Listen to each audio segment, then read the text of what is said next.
It's been 10 years since I last went on a job interview. But here I am at the age of 44, and I've decided to continue doing what I love.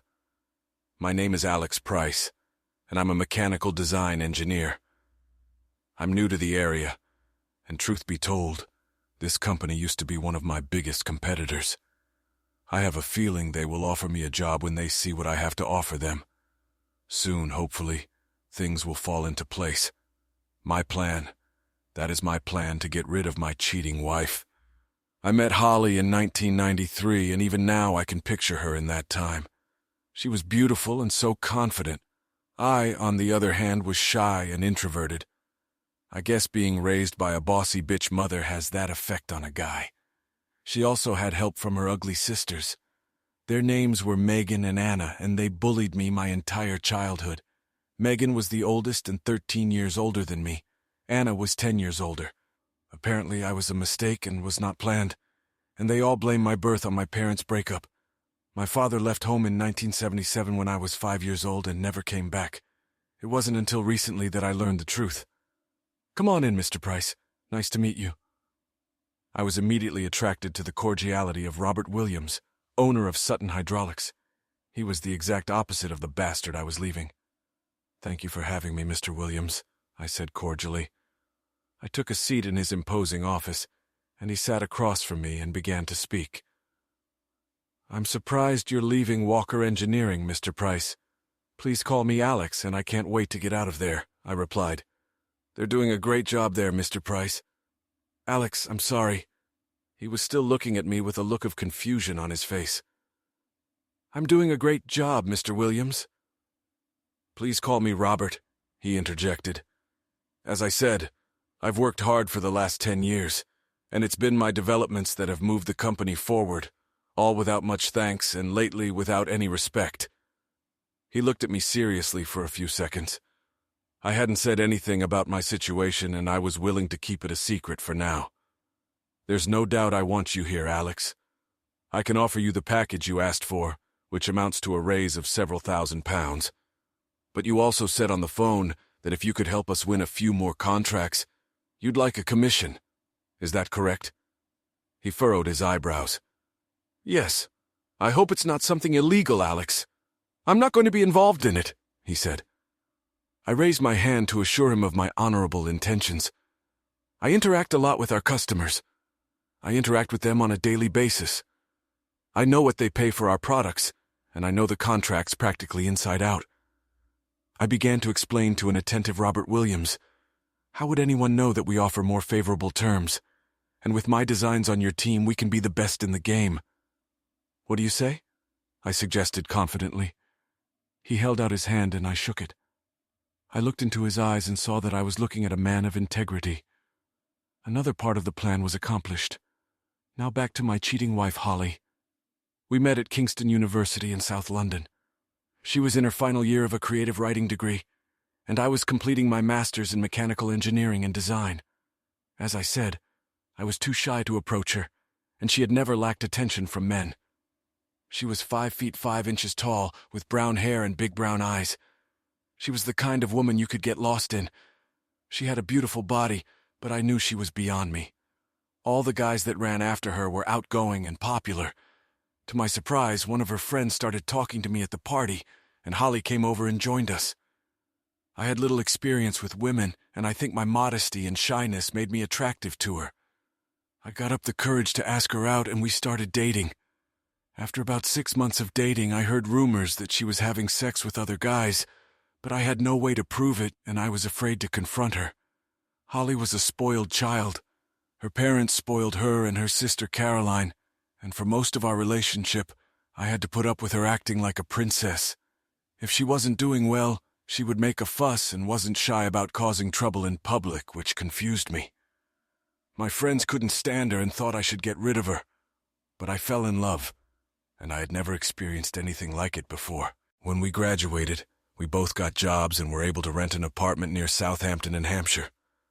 Her family were from there, and I had long since stopped having anything in common with mine.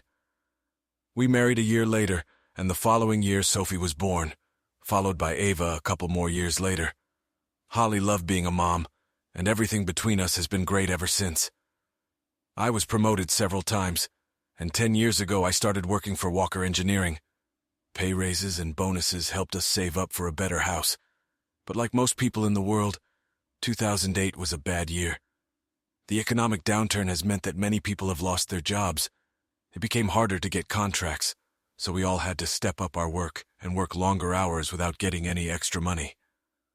It was during this time, when both girls were in high school, that I realized that Holly was having an affair with some guy from our old university. I was so focused on work that by the time it was over I never realized who it was, and my best friend Toby thought it was a guy from her class who had moved nearby. I brought it up to her one day and she just laughed in my face and told me to stop being stupid. But I knew she was lying. Thanks to the fact that I was able to keep my job and a good salary, I was able to buy a nice house. Holly had always demanded that I buy a house to match our status, whatever that meant, but as always I relented and we managed to buy a nice detached 5-bed house in Southampton. It was a buyer's market at the time, so we got a good price, although the mortgage was a bit high. The only thing I did out of line was to open a new savings account in my name only. I only put my year-end bonus into it, and since I was the sole breadwinner and in charge of all the finances and banking, I don't think Holly would have known about it even if I'd waved the receipts in her face. In retrospect, it turned out to be one of the best things I could have done. I needed protection because I wasn't sure if Holly was planning on leaving me if the old lover ever came back. After that, things went back to normal, and the girls were always my top priority. I encouraged them in their studies and tried to spend a lot of time with them on weekends.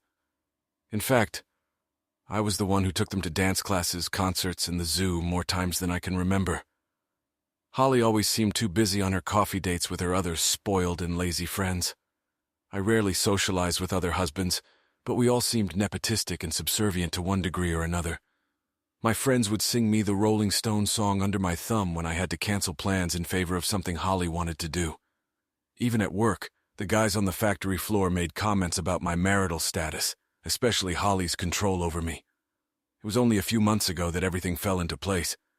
Ava had just left for university, and for the first time in 18 years, Holly and I were alone. Both girls went to our old alma mater, and as I was finishing unpacking Ava's things in the apartment, she would be sharing with her sister. She turned to me and asked why I was even with their mother. I was stunned, for she had always been such a quiet girl like her old father. "Daddy, I heard she's hanging around with Henry Walker at your company," Ava said. I can still remember the tears in her eyes when she spoke. It was news to me, but I wasn't surprised.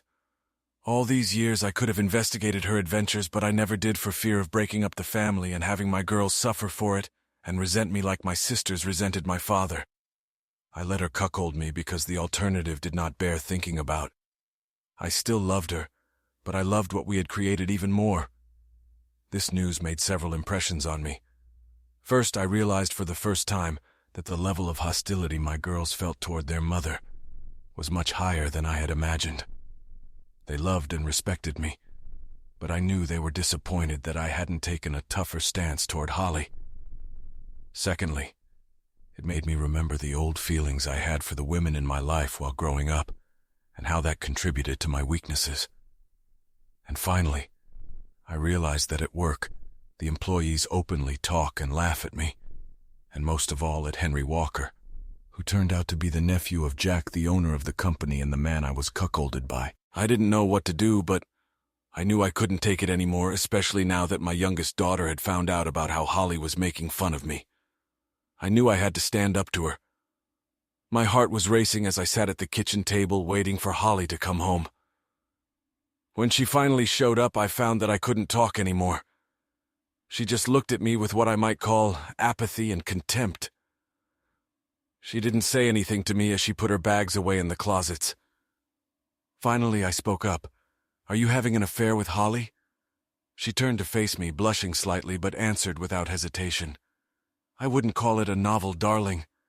I was shocked by her confession and waited silently for her to explain why having sex with another man didn't count as an affair. "You're a wonderful person, Alex. You're a great provider and my best friend, but there are things you can't provide for me, and I'm not ashamed to say I want all of it." she said bluntly and openly. So you're cheating on me, I said, discouraged by her brazen approach to infidelity. Only my body, she said, not my heart or my mind, Alex, which belong to you.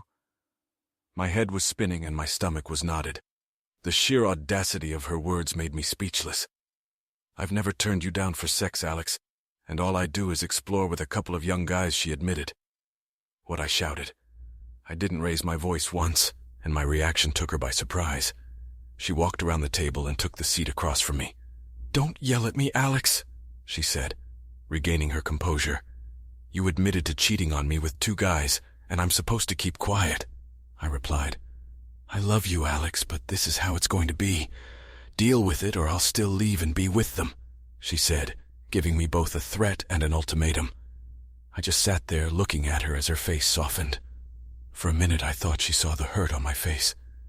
Everyone does it these days, Alex. My girlfriends have had affairs with younger men and they say it makes for a better marriage, she said. I was shocked. I had a hard time taking it all in before. And now Holly was actually trying to justify her cheating by telling me that all her friends were cheating too. As for her opinion that it would make our marriage better, it was dismissive at best. She didn't care about the marriage or me, only the comfort and security I could provide. I spoke again. So I can have another woman. Is that what you're saying, Holly? She stared at me for a few seconds, then laughed in my face.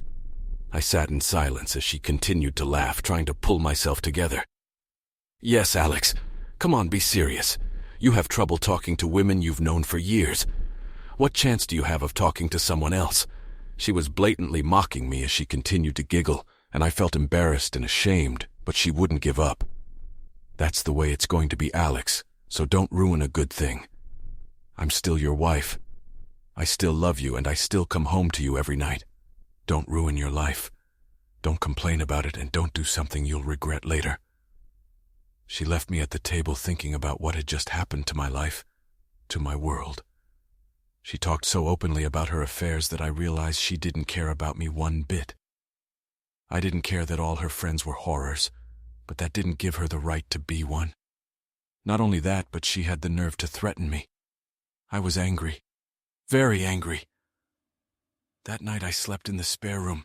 I couldn't be near her, but around midnight Holly woke me up and asked me why I wasn't going to bed. Was she really that deluded?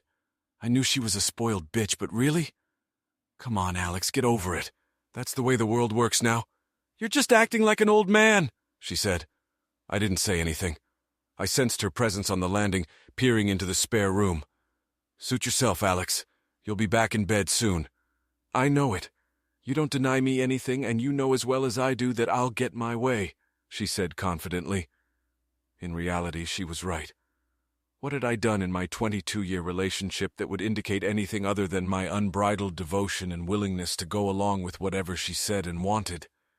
It was common knowledge that I was on her payroll, and now it was common knowledge among her friends and my coworkers that I was also a cuckold. I didn't sleep a wink, so I decided to go downstairs and watch TV. There was a show on about celebrities who traced their family tree, and while a lot of that flew past me, it got me thinking about my own family. I had no contact with my mother or sisters, but I started to remember my father. I remembered so little about him. Did he have a family? I guess he did. Why had he left, and was it as my mother said that he had abandoned us? Before I left for university, I found out from my brother-in-law that my father had died years ago, but my sisters denied knowing. That's when I decided to cut them out of my life. The next day, I was up and out of the house before Holly even showed up in our room. Thoughts of what she'd said to me were still swarming in my head, and I was desperately trying to focus on something more positive to get me through the day. I remembered the TV show from the night before and decided to make some inquiries about my father. The girls didn't need me as much anymore, and my wife was having sex with God knows who, so maybe answering questions about who and what my father was would keep me busy. Good morning, Alex. I turned to see who was talking in Face 10 Rewalker. The smug look on his face as if he were ready to burst into laughter at any moment made my blood boil. I just stared at him and said nothing. How's your wife doing? He asked, openly mocking me. I heard a few giggles from the grown men at the coffee machine. I just stared at them as they stood their ground. I walked past them as they continued to giggle at my expense. I felt like the whole world knew my business, and even my boss's secretary, Olivia, seemed to find my situation laughable and open to ridicule. "Can I offer you anything, Mr. Price? Maybe a couple of balls?" I looked up at her. "What did you just say?" I asked, looking into her eyes. She stepped from foot to foot and walked over to me. "I told you there were no calls," she said, trying to suppress a laugh. I walked into my office and sat down at my desk. My day had gotten off to the worst possible start, and now I was a laughingstock both at work and at home. I tried my best to focus on my project, but the anger inside of me wouldn't subside. I decided to start looking for my father. All I knew was that he was born in Cambridgeshire and left us at the age of 38 in 1977. So I started looking for family history websites in the area. After a 30-minute search, I found that there were 14 people in Cambridgeshire named James Price, born in 1939. I knew that he might have died a few years before I went to university, so I was able to narrow it down to 3 possible people. I decided I didn't have time to search for each of them, so I posted a message on genealogy websites in each of the towns I found. As I sat in my office reflecting on the past 24 hours, I received a call from my boss, Jack. He wanted to talk to me in his office. Jack was a successful and wealthy man, but in his 60s he had been married 3 times. He was a cheater and a bully. He was one of those power-crazed types who demand respect but give nothing in return. Many times in the past I'd considered leaving, but he always convinced me to stay. And yes, the money was the best around. The only thing I knew about him was that he was having sex with his secretary, Olivia, behind his 3rd wife's back. "It has come to my attention that your wife is playing a trick on you, Alex," he said sharply. "With your nephew," I snapped back. "Well, yeah, he's a temper guy. It runs in their family," he said, laughing when I stopped talking. "But that's what I want to talk to you about. I don't want this to affect the business, and family comes first for me, Alex. So if you get in trouble, you're the one who has to leave the company. Is that understood?" He spoke to me like an old school teacher punishing a child. I bit my lip as his impatient secretary, Olivia, hovered by the door. She was no doubt gathering information to pass on to her friends at the factory. Turning to leave, I wondered why a young woman like her would stoop to having sex with a dirty old man like Jack Walker. As I walked past her, I heard the giggling again. I lowered my head and walked out. As the door closed behind me, I heard explosive laughter that was clearly addressed to me. As I returned to my office, I realized that being here was not doing me any good. I had paid for my girl's education, and now all I was doing was funding my wife's infidelities. I was a pretty simple person. I liked my gadgets, but I could live without a big house. Most of my living expenses were Holly's indulgences. Weekly visits to the hairdresser and manicurist, her car and phone, and other unnecessary luxuries. I was usually happy at work. It was my place to be creative, and I was very successful. I was the one who designed many of the parts that were manufactured and sold here, and I was sure I could find work elsewhere. They just thought I was too weak, and they were right. I was not the confrontational type, and never made waves because I was content. I was good old Alex, a humble engineer that people could get around. I looked at the splash screen with a picture of the family on vacation, clicked my mouse, and my email page opened. Waiting for me was a message from a woman named Jennifer Holmes of the Cambridge Genealogical Committee. I was stunned at how quickly they responded, clicked the button, and read the message. I was stunned. Jennifer read my post asking for information about my father, and contacted a woman who claimed to be his niece and had been on the same site many months earlier researching her family tree. Her name was Rachel Murray, and she was my cousin. I sent Jennifer my number and asked if Rachel could contact me. I left work feeling uplifted. As soon as I walked through the door, I could smell dinner cooking. I left my bag in the hallway and walked into the kitchen to find Holly busy cooking. We managed to mutter a greeting, but ate in silence. During dinner, Holly kept trying to make eye contact with me, but apparently she realized I was still angry. Until tonight, I hadn't been able to last a few hours without confusing her or letting her get her way. She broke the ice. "Can we talk about last night, Alex?" she asked me. "What's there to talk about? You explained everything perfectly last night. I'll either accept it or I won't, right?" For a few seconds, she looked at me with a look of regret on her face, but it didn't last long. She took a deep breath, cleared her throat, and continued. "You're a great husband, and you've never turned me down for anything, so please don't turn me down, Alexa." She was almost begging, as she always does, to get what she wants. "If I'm so great, why cheat on me? Why make a fool of me?" I asked honestly. She panted and just brushed me off. She had no answer. She was just being selfish, and I was getting more and more tired of it. I couldn't do anything to make her happy anymore.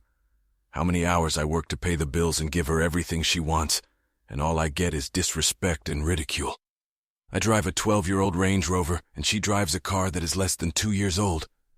Listen, Alex, I have needs, and you just can't fulfill them. So either you can handle it like I know you can, or cede me to a younger man. You mean Henry Walker? You could have used his name, Holly. Everyone knows he had sex with you, I interjected. Yes, Henry and I are lovers. He's practically your boss, Alex, and one day he'll take over the company from his uncle, she said bluntly. So he's giving me what I need in bed right now. And if you don't relent and agree, I'll leave you and he'll give me everything else I want and need. I didn't say anything as usual. I just got up from my seat and walked into the office. I really wanted to hit someone or something, but instead I sank into my chair and screamed into my hands. Tears came to my eyes, and I wanted to be anywhere but here and now. I found a tissue and wiped my eyes when the phone rang. I picked it up and heard an unfamiliar voice on the other end. It was Rachel. We talked for about an hour, and when I hung up, everything else went out of my head, and a huge smile appeared on my face. Rachel was thrilled that I had decided to get involved with my father, and she had a lot to tell me. She was talking at 100 miles an hour, and I was having a hard time absorbing everything she was saying. I learned that my mom had actually kicked my dad out of the house and had lied to me my entire childhood. Sadly, he died in 1983 when I was only 11 years old. He died of alcohol poisoning, and his mother, my grandmother, always blamed my mom for his temper and mental state after he left us. Rachel told me that he really wanted to come back into my life but was prevented from doing so. We arranged to meet up this weekend at her house in Cambridge. I was excited and knew the break would be good for me. The rest of the week dragged on. Everything was the same at home, but at work I was constantly being laughed at behind my back. Henry and his buddies thought it would be funny to hang a pair of panties on my office door. I looked at Olivia, but she didn't say anything. Inside the panties was a note that said, "Please go back to your wife. I was broken." I sat at my desk that day too and cried. I wanted to blame everyone but myself. I was glad when Saturday came. I told Holly I was going to visit a friend in London, and she didn't care what I was doing. I guessed that she would mock me, so her absence made it easier for her. The drive to Cambridge was a stressful one. The M25 highway proved to be a nightmare as usual, and I ended up finding Rachel's house an hour after I was expected. This didn't seem to faze her, as I was greeted with the best hug I've had in years. I was introduced to her husband Greg and 2 young children, Grace and William. Once the formalities were over, we moved on to talking about my father and my new family. Rachel had such a warm, unselfish personality. She and Greg were interjecting and finishing each other's sentences. I think they both couldn't wait to share our family story. During my stay there, we were joined by David and Lucy Price. He was my cousin and Rachel's brother. We got along very well, and he added everything he knew about my father and family. After lunch, we went on a little trip where I had some time to think. When we got back, David and I talked about work and family life. He could tell things weren't going well, and for some reason I confided in both of my new cousins. They just told me not to put up with it and that they would support me if I needed anything. I was so grateful to them. I left Cambridge with a new perspective on things. I had been told so many lies and treated so badly throughout my life that realizing that I had a completely different family who had shown me more kindness and honesty in one day than most people I had known my whole life gave me hope. I needed to sort my life out and get back to being happy. Not just for myself, but for my girls, my friends, and my new family. By the time I got home, it was 8 o'clock in the evening and Holly was just about to go out. "Where are you going, Holly?" I asked. "Out with friends." "You mean Henry or Max?" I snapped back.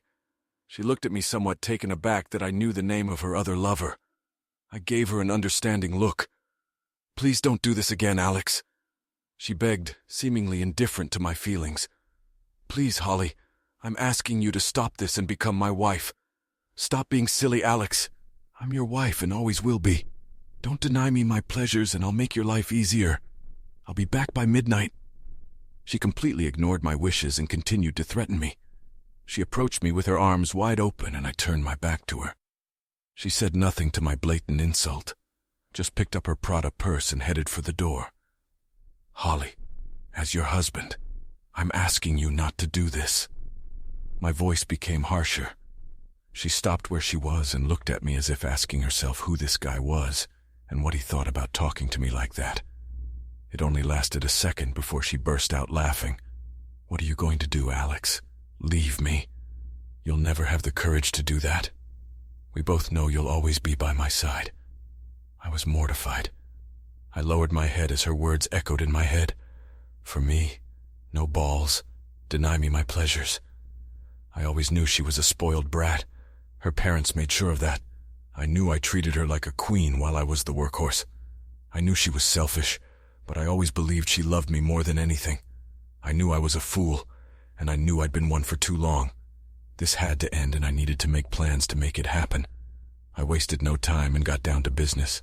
I actually started when Henry or Max was having sex with her. Maybe they were doing it together. Perhaps that's what she meant when she said she liked getting brownies and eating them. I provide her with security, protection, and material goods, while two young assholes had sex with her as they pleased. These thoughts were driving me mad and I was starting to lose my concentration.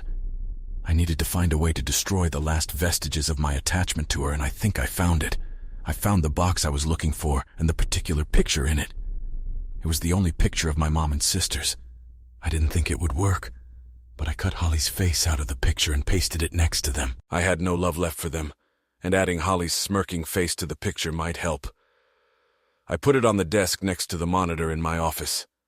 At about 12:45, I was finishing up work. I had pretty much decided what I was going to do in the near future. I had an idea of when I would be leaving, but it could be in a few weeks. I had time because Holly didn't expect me to leave. It might not work out, and I would definitely need help to pull it all off. But by now I had convinced myself that I would go all the way. I heard someone stumble out the door, and as I got up to look out the window, I saw Henry Walker's car pull away. I heard her coming up the stairs, and quickly erased my story. I would have to use incognito mode in the future. I waited for her to enter our bedroom and walked down the stairs to make myself some coffee. I sat down on the couch and thought about my future away from this place. And honestly, without my daughter's presence, I knew it wouldn't be so bad. I decided to try and move closer to them. Monday morning I came to work, clearly realizing that I wouldn't lift another finger. Jack Walker could fire me for all I cared. I walked to my office, ignoring the taunts and comments directed at me. I would destroy those bastards, and I knew my anger would get me through this. I managed to get an appointment with the bank for 1 o'clock in the afternoon, and I took the time to prepare for it by analyzing my finances. The odds were slim, but if everything worked out and the right people helped me, I would come out of this situation unscathed. The meeting went as planned, and I was able to close my savings account and remove my name from our joint account. I still had an ISA with a few thousand in it, so I closed it for cash and put it in my wallet.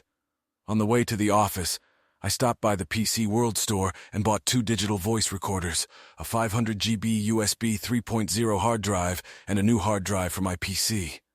Back in the office, I sat down at my desk and began to see if I could open the company's personal client files. I'd seen a glimpse of them in Jack's office, so I knew they existed, but I needed his password.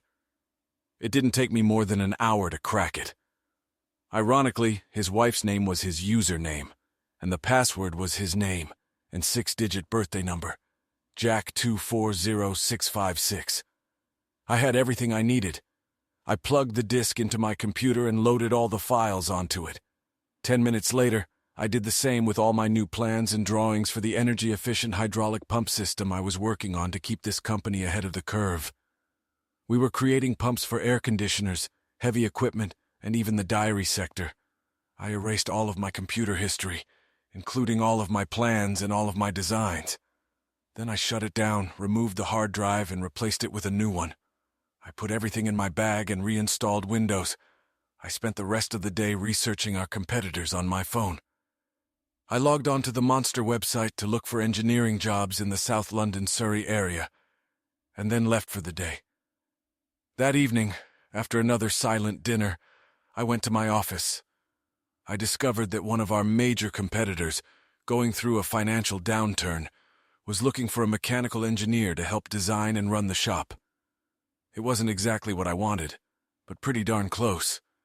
They were offering a salary pound $10K less than my current salary, so I sent an email and attached my CV.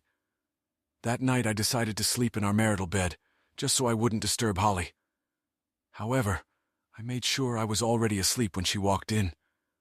I felt her rubbing against me, and I felt sick to my stomach. But as sick as it felt good to react that way. She became disgusted with me, and that would help me in the long run. The next day, I received a call from a very surprised Robert Williams of Sutton Hydraulics. We spoke briefly, and he couldn't believe that I would consider leaving Walker Engineering for his small company. He offered me the job almost immediately, but I insisted on an interview the next day. He accepted. Another important screw was put in place, and the wheels started turning very quickly. I had a lot of free time, so I started looking for apartments in the area. I didn't need a house, and although there weren't many options, I managed to find one very nice apartment to rent. It was £1,200 a month with 2 bedrooms and was perfect for me. The apartment was 15 minutes from the girls and 5 minutes from work. I arranged a viewing the day after my interview with Robert Williams was over. I then spoke to Jack and told him that I needed to meet my daughters in Kingston the next day to sign some papers, but he just brushed me off and said go.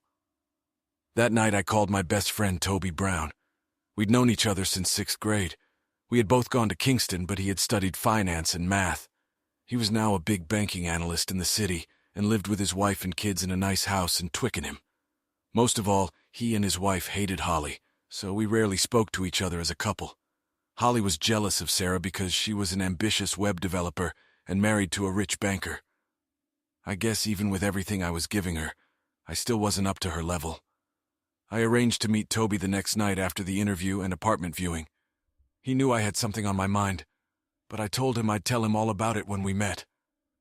Along the way, I thought about many things. Today was important not only for my plan for the near future, but also for my future. At this point, I had no idea how the girls would react. Until the recent revelations, I had planned to retire at 55. I was thinking of investing in a villa in Italy or somewhere else. My mortgage would be paid off when I turned 50, and the extra 5 years of work would allow us to accumulate a nice little fund without relying on a retirement wallet. My new job was about 20 minutes away from the girls' apartment. The meeting went quickly. The apartment was perfect, so I had plenty of time before meeting Toby, so I grabbed lunch for me and the girls and headed to their apartment. They lived together, and I was paying half the rent. As I approached the house, I didn't know what I would say to them. I didn't know how often they talked to their mom, but I knew I didn't want to hide anything from them. When they saw me, they ran up and grabbed me as I was already walking through the door. My smile could be seen from space. I missed them both so much. "Daddy, Daddy!" they shouted, laughing as if they were still toddlers. They led me into the house and I laid out the lunch I had grabbed on the way. We sat and ate while they told me about their lives and schoolwork. I was so proud of my 2 girls. Sophie had already studied pharmacology for 2 years, and Ava was studying nursing. 2 professions for loving and caring people. I saw Rachel in them, and talked at length about our new family, promising that we would all meet soon. When we finished lunch, I took a sip of coffee and wondered. They knew something was going on. "What is it? Daddy's spirit?" Sophie said. "Well, you know your mom cheated on me, right?" said I. They both looked at each other, then returned their gaze to me and nodded in unison. "Well, I've had enough and I've decided I'm going to leave her," I muttered to everyone's smiles. Good, Ava said. About time, Daddy, Sophie added. You're not mad or anything, girls? I asked timidly. No, Daddy. For as long as I can remember, she's been a bitch to you, Sophie growled. I thought about reprimanding her for disrespecting her mother, but I didn't. In fact, I thought, good for Sophie. I also felt ashamed again because they had obviously seen this growing up. I hoped they wouldn't follow in their mother's footsteps as far as men were concerned. I hoped I hadn't hurt them in any way because I was too weak and pathetic. I also hoped that I respected them. What are you going to do, Daddy? Asked Ava. I told them that I had a new job and that I would be moving closer to them. They were thrilled, but also surprised that I'd actually decided to move away from their cheating mother, and had already made plans to do so. For that, I received 2 strong and loving hugs. I told them I would do everything I could to protect my financial future without going into too much detail. When I got up to leave, they said they would support me no matter what. And although they loved their mother, she came second to me, and she always had. I left their apartment full of happiness and was now ready for the next phase of my plan. This was the most important part. Toby and Sarah met a few years after he left university.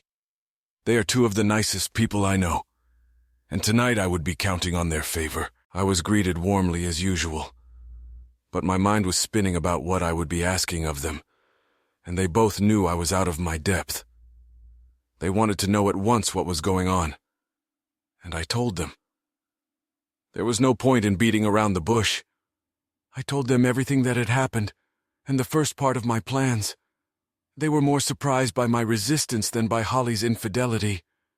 It was quite commonplace in their eyes. So why did you dump her now, Alex? Asked Sarah, handing me another cup of tea. I declined something stronger since I had to drive home today. I always thought she was cheating on me, but I couldn't prove it. Now she admitted it, and everything fell into place. I also discovered something that made me say I'd had enough. I told them about meeting my cousins and that my mom kicked my dad out of the house and that my sisters sided with her. My father was just like me, or rather, I was just like him. But this time my girls are on my side. So it was this discovery that prompted you to finally stand up for yourself? Asked Toby. Worry was written all over his face. No, I was taken to my father's grave. I was hesitant at first, but I managed to lay flowers and say a few words. Then I looked at the engraving on the stone, which shocked me. That's when I realized I had to leave, I explained. What was that, Alex? They said in unison. It had a rose on it, and below it was the inscription in memory of him. There was the date of his birth, and below that the age at which he died. There was silence for a moment before I spoke again. He died at the age of 44. The age I am now. Toby and Sarah recoiled slightly at this news, and I realized they understood. There were times when I could reach for a shot glass like he did, or drive myself to suicide, like my grandmother thought he was doing. I had a choice, be like him or fight back, I said clearly. I decided that I wasn't going to kill myself anymore by trying to be the perfect husband while being bullied and ridiculed. At that moment, I felt weaker than I had in weeks. Admitting to my friends how down I was harder than I'd realized. Toby had knocked me off my game. What do you want from us, Alex? Please refuse if it's too much, but I have a plan to protect myself and get that bitch down, intervened Sarah. I smiled and nodded. Sarah did seem to have a tough side to her character. When I thought she was having an affair in 2008, I opened a separate savings account and put all my bonuses and all my spare cash into it. I was also lucky that the only way I could get a mortgage loan for the amount we needed was to apply in my name only. Holly had no real employment history, so it was easier for me to apply a loan. I knew that if anyone was capable of following my train of thought, it was Toby. My savings with interest are now worth £60,800. I have £120,000 left on my mortgage, but the house in the next street over from me has sold for over $500,000. Toby, I need you and your connections to get me a short-term loan for the remaining £60,000. I want to pay off the mortgage before I divorce her when I divorce her. Why bother? It means she can have half, Sarah said. Well, Unless you count the 60,000 pounds in savings I'm keeping, she can fight for half of everything anyway. But that's where you come in, I said, pausing for a second. I want you to incorporate a new company. What do you mean register a new company? Toby interjected. I want to transfer ownership of my house to your new company. That means she won't be able to lay her hands on it. I've looked into it, and if I pay off the mortgage, all I have to do is go to the land registry and transfer the paperwork to your company. Toby and Sarah looked at each other for a moment. Will that work, Alex? I mean, if you divorce her, she'll hire a lawyer and fight for everything. She doesn't have the money for it, and I'm sure her parents won't want to pay such a huge bill if they know their daughter is a cheating whore. Plus, I'm hoping to use her opinion of me to my advantage, I said. How asked Toby? She thinks I'm a coward who will never leave her. So I won't ask for a divorce until I sell the house. The property becomes cash, and by the time she realizes I'm divorcing her, we can move that money into a lot of different accounts. Toby just smiled at me and said, I never knew you had it in you, Alex. So you're going to help me? I asked. Oh, yes. I'll get right on it. But you know a good lawyer will try to trace the money, don't you? He said. Yes. But it will take a long time, and she won't be able to afford a big legal bill. After another hour of conversation, I headed home. All the pieces were coming together. On the way home, I decided that I wasn't even going to file for divorce. I was sure I wouldn't meet anyone else, let alone remarry, and that way I would have more time. I figured Holly wouldn't be bothered by my absence for at least a month. At that thought, I laughed to myself. By next week, I'd be gone. When I got home, it was almost 2 a.m. I looked in on Holly and she was sound asleep. No remorse is keeping her awake, I thought. I decided to go to the spare room. Thursday morning, I was up and out of the house before Holly even woke up. I wrote my resignation letter in the morning, and around lunchtime I called Toby. I've got good news, bad news, and then good news again, buddy. Okay, let's go in that order, I said, laughing. The good news is that I have registered the company. It only takes an hour at the company house, he said. The bad news is that to get a loan for the amount you need, you'll need some serious collateral. Something like a house, and that won't work for you. I was frustrated and scratching my head trying to think of something when Toby continued. Listen, Alex. You trust me and I trust you. I've been talking to Sarah about this and we've been thinking the same thing. I'll transfer 60,000 pounds into your account right now so you can get on the case. Just give me the money back when you find it. Okay? I was stunned. If he could see my face now, he would realize how grateful I was. This is too much, Toby. You've done enough already. I interrupted. Just take the money and go do what you need to do, he said. You have no idea how much this helps me, buddy. I owe you a huge debt of gratitude. Just do it. Walk away from this disrespectful money-grabbing scammer and be happy. That's all we care about. I gave him my details and ended the call. My next call was to the bank for a meeting the next day. After work or lack thereof, I drove to the local Land Rover dealership. I knew the guy because that's where I bought Holly's Range Rover Sport about 10 months ago. In fact, I was still paying for it. I had an idea on how to get some more money. Hello, Mr. Price. Have you finally decided on a new car? John Reeves met me at the entrance. He was the owner of the dealership. No, John. I wanted to discuss selling my wife's car and paying off my debt, I said, looking more pleased than I should have. I hope everything's okay, he asked. It's okay. You've met her and you know how demanding she is. Now she wants some Mercedes 4X4. I don't want to say anything bad, but she seemed annoying, he admitted. We came to an agreement that he would take the Range Rover back and we would cancel our payment plan. I promised to come back to upgrade my car, and he knew he could offset the value of Holly's car by selling it as practically new. I apologized for the inconvenience, but the thought of him selling me an expensive new Range Rover more than made up for it. On the way out, I picked up a 2016 brochure, but not for myself, but for Holly. When I got home, Holly was sitting in the living room drinking coffee, looking a little pale. I took off my jacket and threw my bag on the floor. Everything okay, love? I asked through clenched teeth. Yeah, just feeling a little tired, honey, she said, taking a sip from her mug. She held out her arms as if wanting me to hug her and make her feel better. I ignored her, went back to my bag and pulled out a brochure. I know what will make you feel better, I said. I walked over to her and sat down on the coffee table across from her. She looked confused at the empty seat next to her and back at me. "What have you got there?" she asked, looking at the pamphlet. "Your car is almost a year old, and I was at the dealership today and saw their new model." "It's awesome," I said as her eyes lit up. "I want my wife to have the best, so I'm going to trade in your car and buy you this one," I said, pointing to the new 2017 model in the brochure. "Oh, how I love that," she said, ignoring my plan. "You always know how to make me feel better, don't you, Alex? The only problem is that they already have a buyer for your car, so I need to get it there by Friday afternoon. I'll finish work early and drive it to the dealership, and you can just use mine this weekend to visit your loved ones." The last remark made her recoil, and a look of shock and confusion appeared on her face. "What's wrong?" I asked. "Nothing, Alex. I just thought you were still mad about our arrangement," she asked. "It wasn't our arrangement, Holly. It was yours. I didn't have a say in it. But I guess I don't really have a choice, do I?" I said, hoping for an answer. She only nodded as if she had finally put me in my place, and I admitted defeat. "I love you, Alex." I turned to look at her and was met with a sincere look of concern. I didn't say anything in response and just walked away to the kitchen. The phone rang, and I went out into the garden to answer it.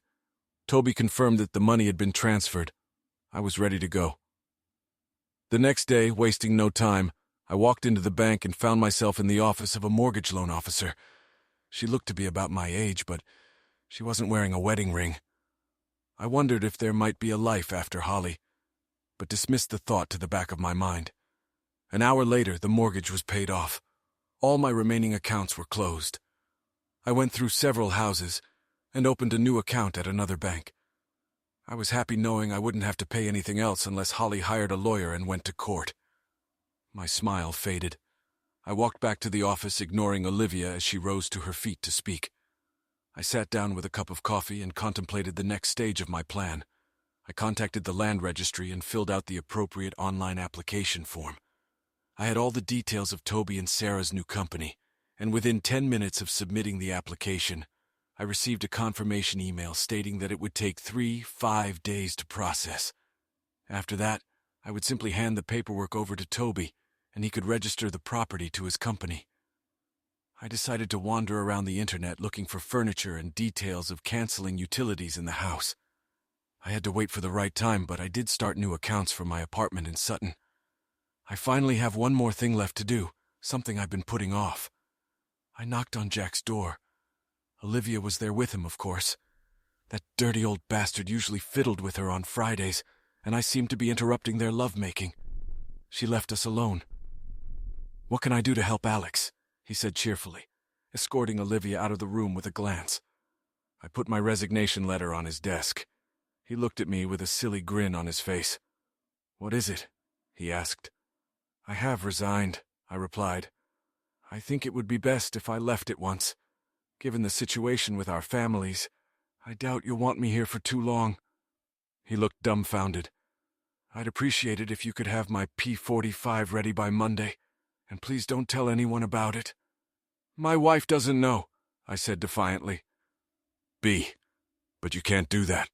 We need you," he said pathetically. "Not as much as you need your nephew. I'll be here on Monday to pick up the last of his things." I pretended to drop a pen from my pocket and, bending over, pulled a digital voice recorder out of my sock. I managed to attach a pin to it, and standing up, I pressed the record button and slid it under the seat and into the wooden frame. "If that's all Jack needs, I've got things to do." "Okay, Alex, but don't come crawling back when you're out of money. Your money is the only thing keeping that cheating wife with you. Do you realize that?" "Of course I know that, Jack. I wish my wife was as faithful as yours," I said, smiling. I knew that hidden where it hurt. I turned and walked out of his office.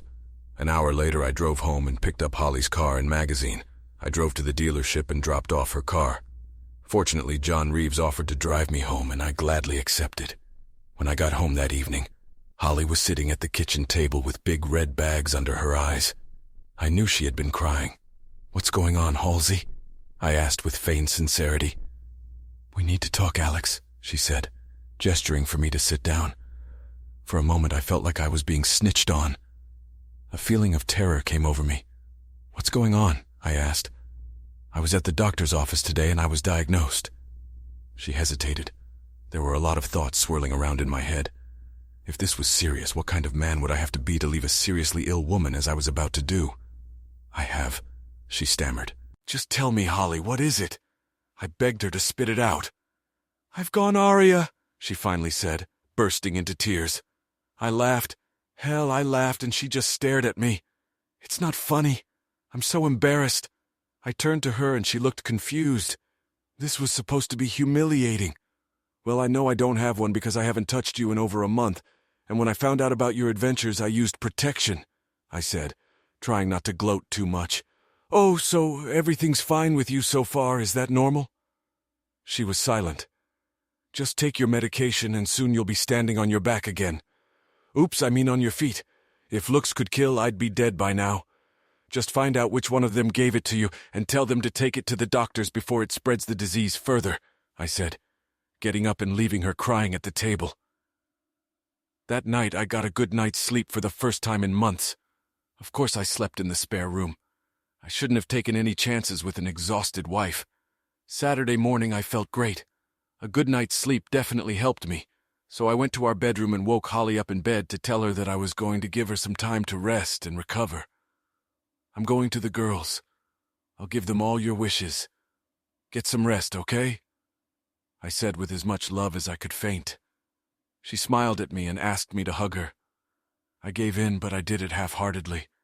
When she released her grip, she must have sensed that something was wrong with me. She looked at me sadly and said, "You think I'm disgusting, don't you?" I said nothing, and suddenly tears ran down her cheeks. "I just want you to feel better, that's all." "Oh, Alex, I love you so much. I think I screwed up big time. I told Allison about my problem, and she was horrified. At first I felt sorry for her, but she disappeared even faster than I thought she would.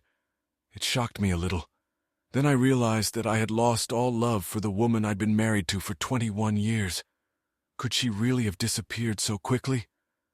Obviously she could, because I was ready for it, and her situation couldn't stop me.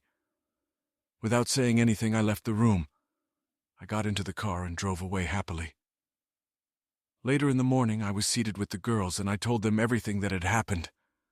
They were amazed, and I could see that they had a new respect for me. I told them about Holly's little trip to the doctors, which they found hilarious.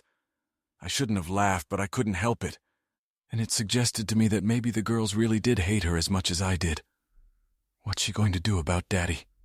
asked Ava. "She'll have to move in with her grandparents or convince one of her lovers to take her in. I have a feeling those two degenerates were only interested in having sex with a married woman and bragging about it. I doubt they would want to have a relationship with her. What do you think?" I asked. They both just looked at me and shook their heads. That evening I stayed with Toby and Sarah, who were hosting a dinner party attended by many of their friends and co-workers. Among the invitees were several single women my age, and I felt confident enough to strike up a conversation with them. The alcohol helped me approach one woman named Amy, who caught my eye. She was a divorced friend of Sarah's, and as the drinks flowed, she even managed to talk me into dancing. It was a fun night, and it was what I really needed. A night where I wasn't thinking about Holly, the end of my marriage, or my plans to leave her, as if a weight had been lifted off my shoulders. When I got home late Sunday morning, I found Holly doing chores around the house. I walked into the living room, and when she saw me, she rushed over to me and hugged me. I just patted her on the back. "Where were you staying last night?" "Alex, I thought you were coming home," she asked.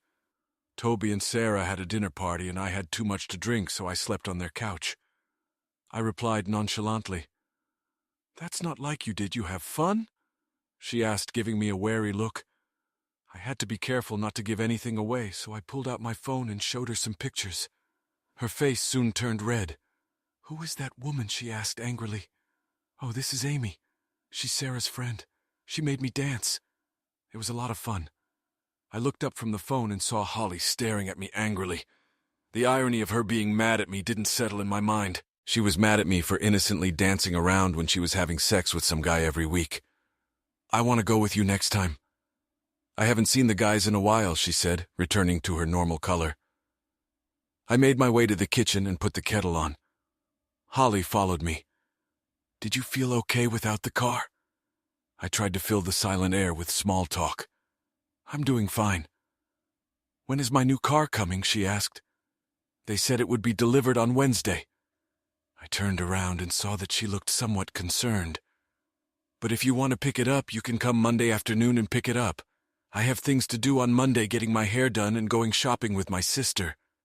She replied, obviously not too concerned about the missing car. "I can drop you off in town to meet your sister, and then you can have her drive you to the dealership, and then you can come back in your new Range Rover," I said with an excited grin. She smiled and came toward me with open arms. I turned back to the kettle, pretending not to notice her. The rest of the day, Holly was by my side, and I felt awkward. She kept trying to kiss me or hug me, and I kept making excuses to leave. I think she realized what it was about, because when I went to bed, I saw that she was crying again. "Good night, Holly." "Will you sleep with me tonight, Alex? I want to snuggle up to you, and I want you to tell me everything's going to be okay. I didn't feel anything. Not until you get permission from Dr. Holly." "I'm sorry, but you made your own bed," I said stiffly. "Well, when I get better, I'm sure I can find a man who wants to get into bed with me. I still have a lot of lost time to make up for." She snapped bitterly. I laughed to myself. It took longer than I expected, but here she was. The bitch was back. All regrets of Friday night were gone. For the last 21 years, I would have fallen for her shit. But this time, I ignored her tears and headed for the spare room. Last night in my house, and she would be in the spare room. I was also glad she said those words. It removed any sign of doubt I might have had. I looked at my picture of her and my sisters, and all I felt was hatred for her. She was nice when she wanted something and a bitch when she couldn't have it.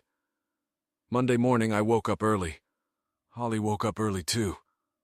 She had an appointment with her hairdresser at 8:30, so I drove her into town as planned. "Don't forget to take a cab to the dealership around 2 in the afternoon. They're waiting for you," I said, ignoring her attempts to kiss me. I drove off knowing that this might be the last time I would see her. Somehow I was afraid it wouldn't happen, but it would be as long as I could make it happen. On the way out, I called the cell phone company and canceled both of our contracts.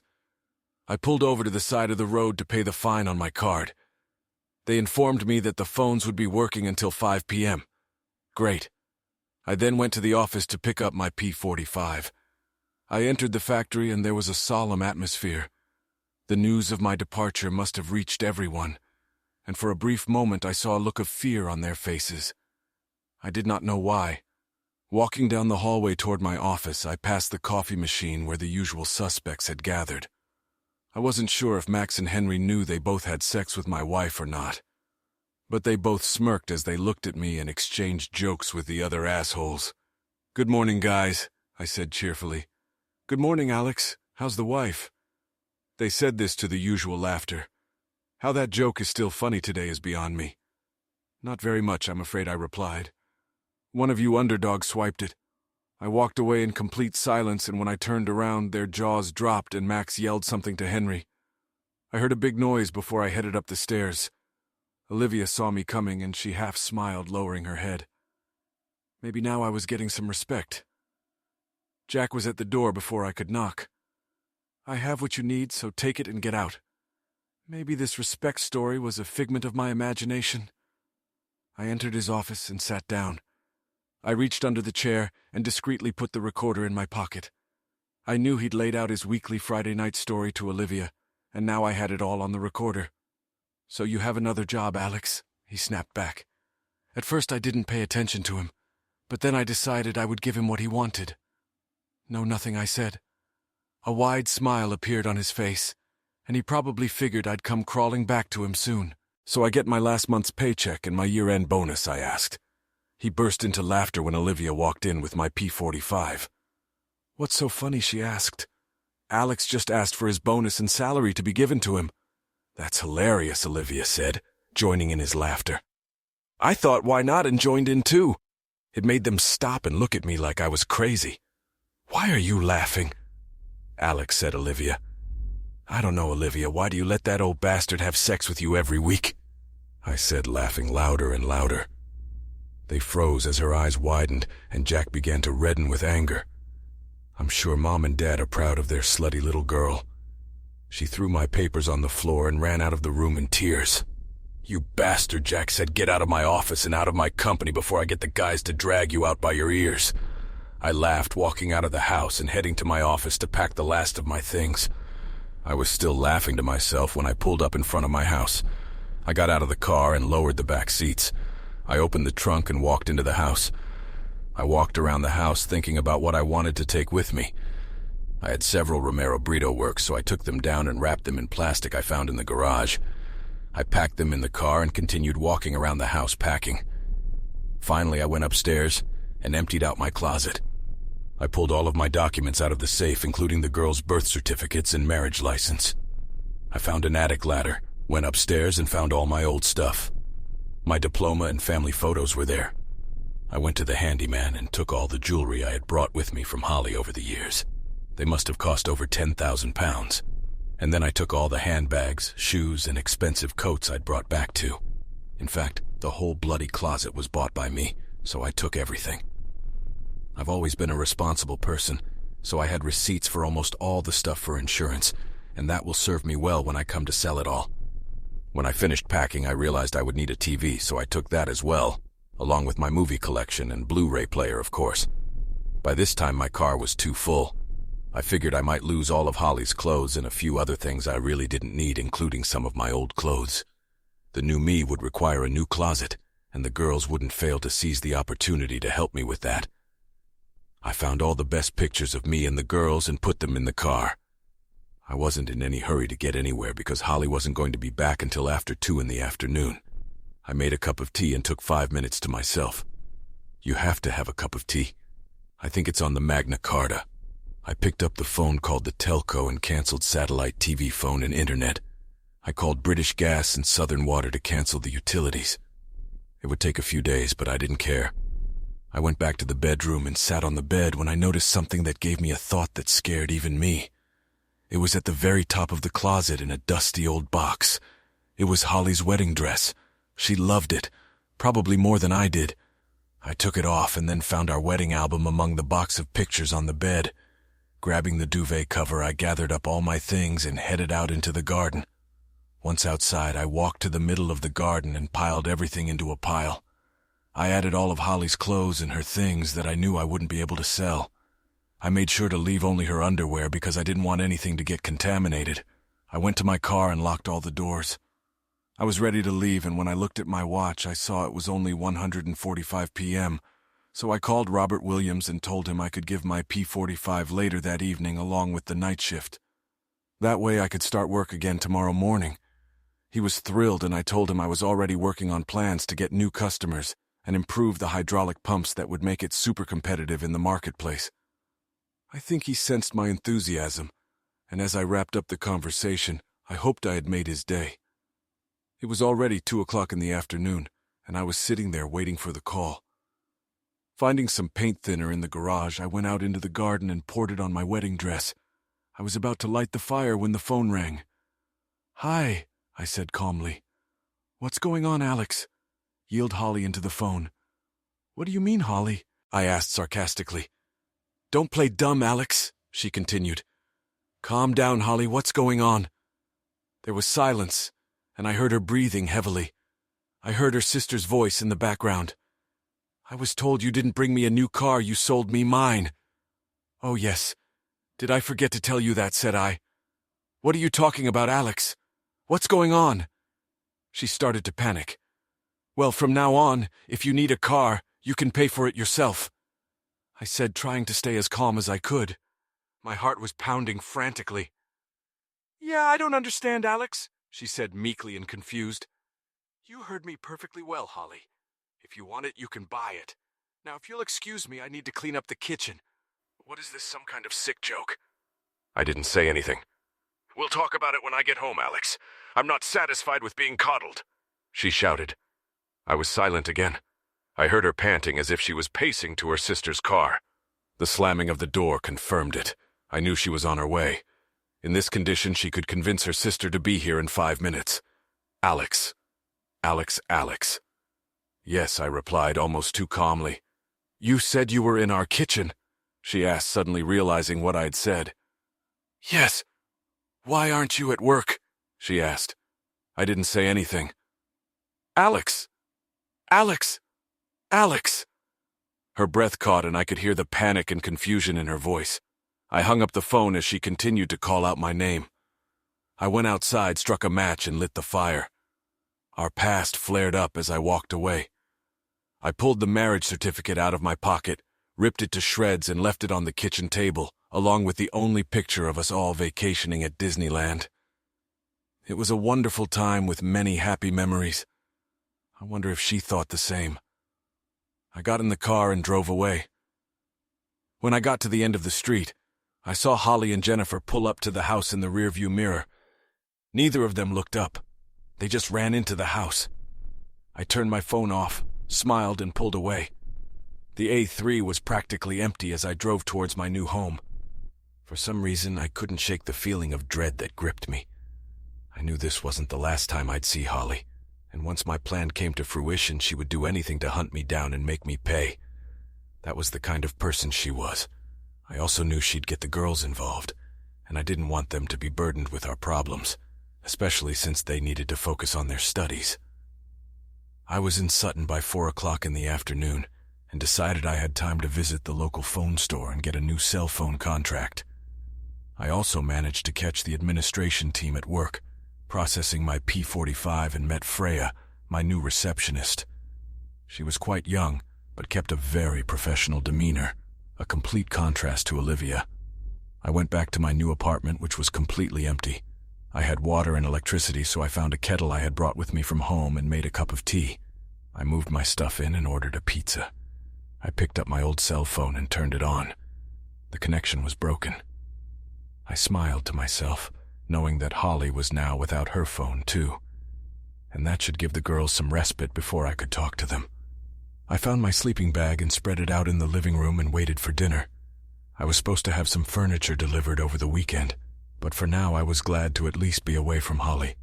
I turned on my laptop and found the voice recordings I'd made in Jack Walker's office. I downloaded the contents and listened to them to hear incriminating evidence of his infidelity to Olivia. I took 2 flash drives and made multiple copies. I wrote the addresses of Margaret Walker, Jack's wife, and Peter Lewis, Olivia's boyfriend, and then inserted a thumb drive into each. I'll send them off tomorrow before work.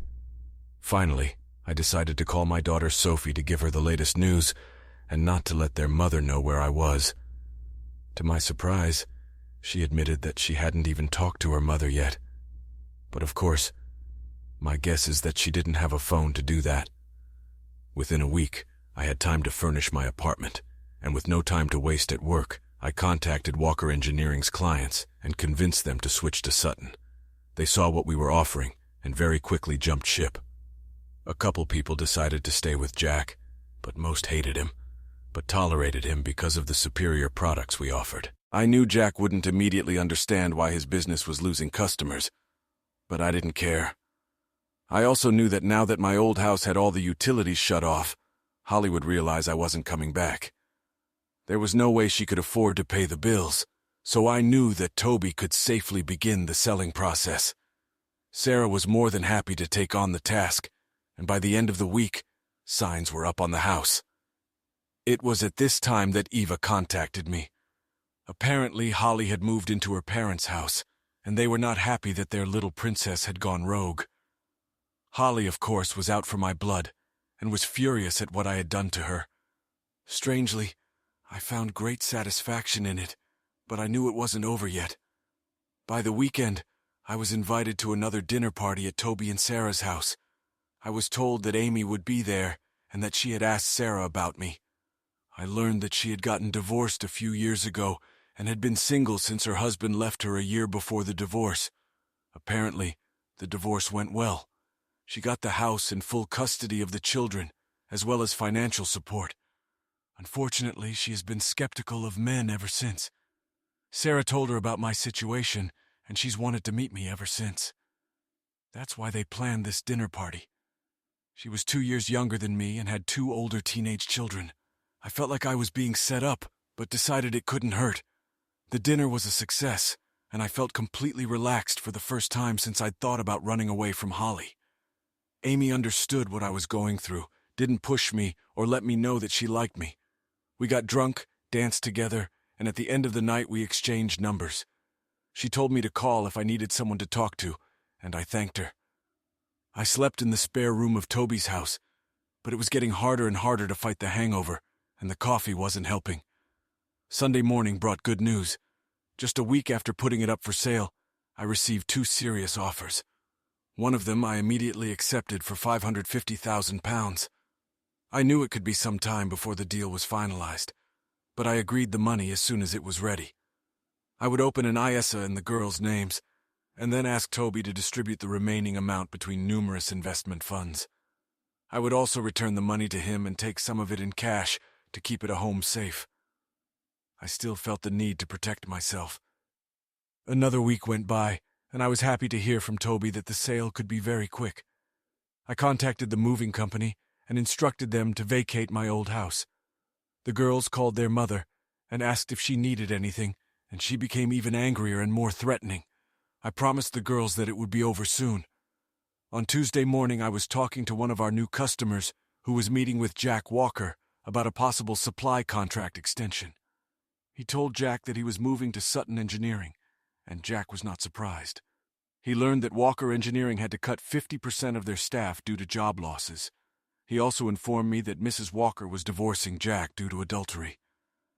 I had absolutely no sympathy as I was counting commission checks in my head as we talked. I had no idea what had happened to Olivia and her boyfriend, but I knew he got my gift if Mrs. Walker got hers, and even if she didn't, I'm sure she was well aware of why Mrs. Walker was divorcing her husband. I wonder what her friends and family would think about her cheating with an old man. To reward me for my new job, I was given a brand new Land Rover Discovery HSE. I was already thinking of treating myself, but Robert and the bosses were so pleased with me and how the company was progressing that they gave me the car and a few thousand in commission. It was actually over £30,000. I was looking out my office window admiring my new car when a familiar Ford Focus pulled into the parking lot. I froze, realizing who it belonged to. It was Diana's car, Holly's mom. I sat back in my chair and waited for the inevitable call. The bitch had finally found me. The phone rang in my office and I picked it up. "Mr. Price, there's a woman sitting in the waiting room who claims to be your wife," said Freya, my secretary. "Tell her I have a meeting and I'll be down in an hour." 3 hours later, I looked out the window and she was still sitting there. I exhaled noisily and decided to leave for the night. If she saw me, I'd have to deal with it. And if she didn't, I'd just drive past. It wasn't like she knew which car to pay attention to. I walked out the side door and headed to my car. I was just getting into my car when I heard tires screeching, and before I knew it, she had pulled up and was blocking my way. She jumped out of the car and stormed over to me with a face like thunder. She looked like hell. Her clothes were clearly her sister's old clothes, and her hair looked like it hadn't been brushed in weeks. "You bastard!" she screamed, hurling a slap in my direction, but missed. "I hate you! I hate you!" "Yeah, I hate you too, Holly. Now say what you want to say and then get out of my life," I said, trying to stay calm. She just looked at me with tears rolling down her cheeks. "You ruined my life, you bastard," she whispered pitifully. I didn't say anything. I just kept listening. "You destroyed all my belongings, my wedding dress and clothes.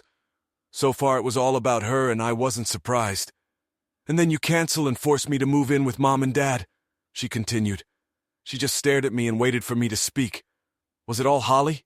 I asked. "Haven't you anything to say for yourself?" she shouted. I thought for a second before inviting her into my car.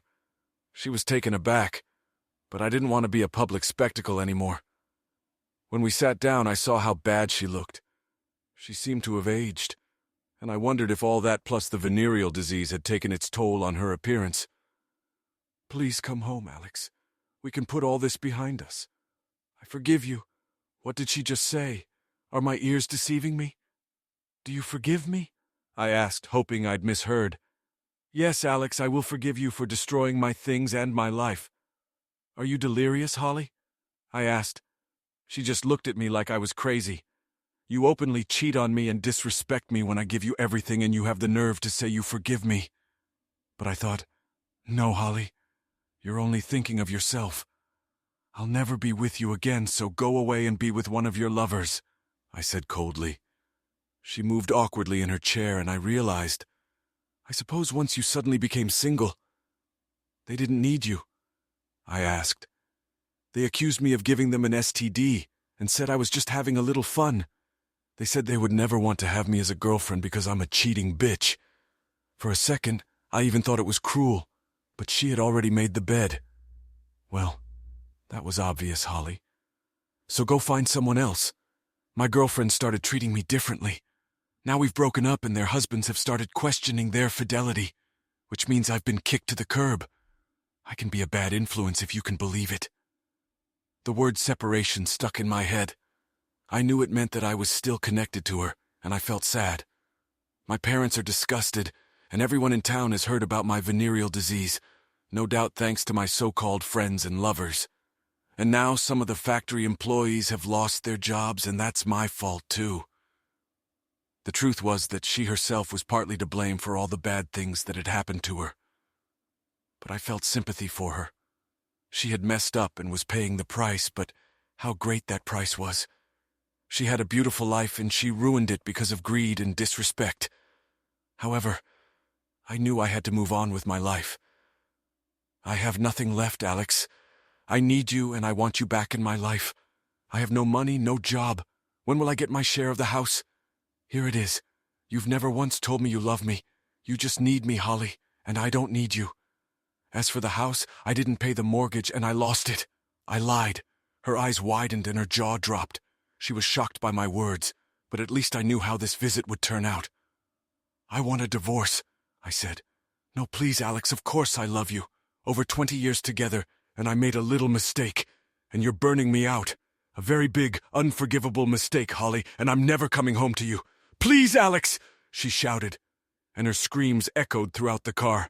I need a clean break, and if you agree, I'll give you £30,000 in cash, I offered.